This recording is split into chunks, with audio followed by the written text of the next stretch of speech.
Installation, you'll need a plastic fastener clip removal tool. We'll start in the trunk. Use your trim tool to remove the two clips holding in the trunk liner. Peel back the liner to reveal the brake lights. Unplug the connector from the brake light board. Turn the brake light socket counterclockwise to remove it. Push the bulb in and turn it counterclockwise to remove it.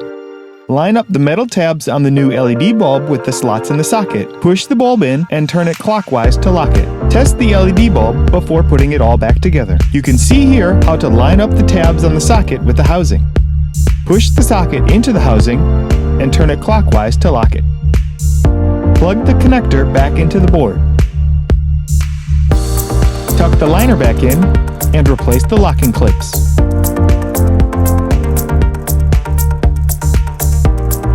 Now we'll repeat the same steps on the passenger side. Use your tool to remove the rivet clips. Peel back the liner and unplug the connector from the board. Pull the incandescent bulb from the socket, replace with the LED bulb, test the LED bulb, and put the socket back into the housing, and turn it clockwise to lock it.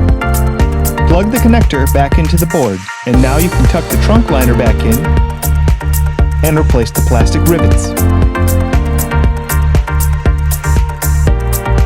These new strobe LED brake light bulbs are much brighter than the original, with no error codes.